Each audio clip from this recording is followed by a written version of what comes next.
Hi, this is Sam Smith with a crew at Channel 1031. We're joined today by Joseph C. Lane. For those of you who don't know Joe, he's sort of a one-man who's who of finance. He's been the Chief Executive Officer of GE Technology Finance, the owner and Vice Chairman of Bay4 Capital, President of IBM Credit Corporation, IBM Global Financing, Senior Vice President of IBM, President, Chief Executive Officer of GATX Capital, and the list kind of goes on and on. In addition, he's been a director and vice chairman and chairman of the Equipment Leasing Association, as well as being a trustee and chairman of the Equipment Leasing and Finance Foundation.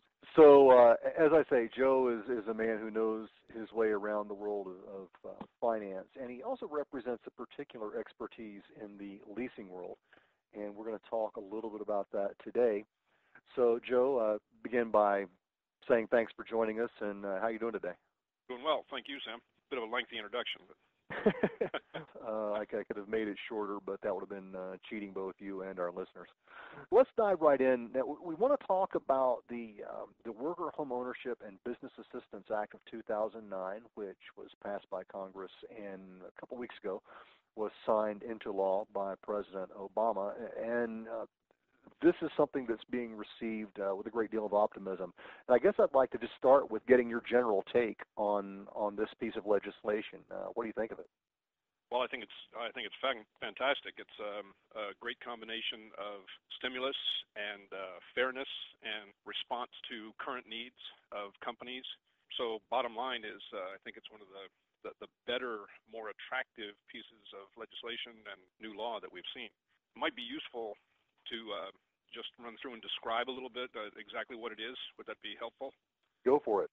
I think a lot of people are familiar with a lot of the provisions, but there are some little things that have gone somewhat unnoticed. First off, the American Recovery and Reinvestment Act of 2009 was in some ways a predecessor. That was the act that allowed small businesses to carry back net operating losses for longer than the 2-year period that had been in effect. And small businesses were defined as those with average gross receipts less than $15 million. That was enacted earlier this year, had some very attractive effect, and drew the attention of people to say, well, gee, if it works for small businesses, perhaps it could work for all businesses. So what this law does is to extend it to all businesses now, regardless of size, but it does not apply to any businesses that took TARP funds. They are expressly precluded from availing themselves of the provisions of this. Now, what it does is it allows a carryback for losses incurred in taxable years that begin or end in either 2008 or 2009, but not both. And if a company or if a business taxpayer elects the maximum amount of carryback, that is to reach back all the way 5 years, there's a 50% limitation that applies in that 5th year. So if you carry back net operating loss the full 5 years, you can only offset taxable 50% of your taxable income in that 5th year, but then you can offset up to 100% of your taxable income that was reported in years the 4th year, 3rd, 2nd, and currently. So there is a limitation if you reach all the way back to the maximum amount of the 5th year that it's capped at 50% of the taxable income in that year. Another thing that this provision does is that it suspends the 90% limitation on the use of alternative minimum tax for AMT NOL deductions. And that applies to more and more taxpayers because the AMT has become more pervasive than its originators, I think, ever believed it would have. There's another thing that doesn't really apply to the equipment focused part of the industries, but life insurance companies that have had a 3-year carryback limitation can also avail themselves now of the 4 or 5. And it also expands what the earlier American Recovery and Reinvestment Act of 2009 did for small companies.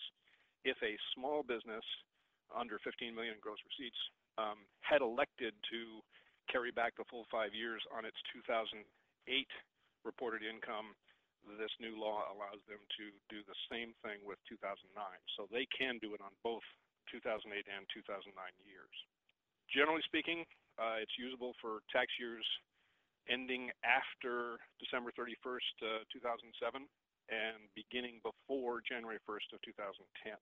The AMT NOL provision modification, the suspension of the 90% limit applies all the way back to tax years ending after December 31st of 2002. So that's what the act is.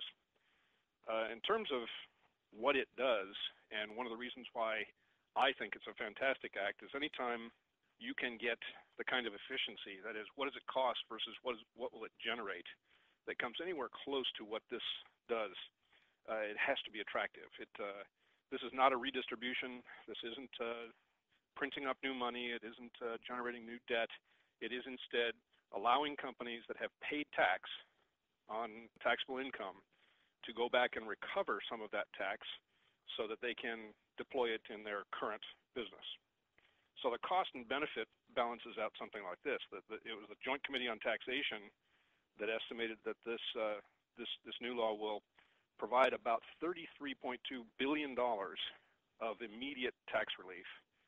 And the estimate of the 10-year cost, the net cost is about $10.4 billion. So for an estimated $10.4 billion cost over 10 years to generate $33.2 billion of immediate infusion of essentially new capital, recovery of capital into the marketplace, is a great trade-off.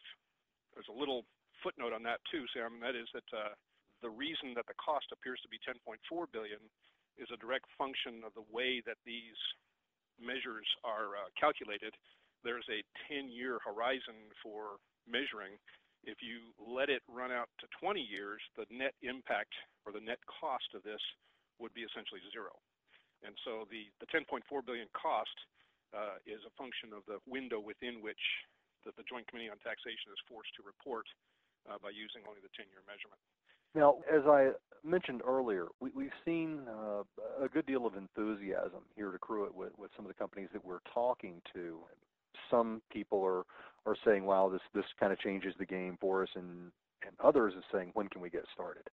And that's a wonderful kind of response, because that suggests that there's going to be an impact on the economy that goes well beyond just the actual numbers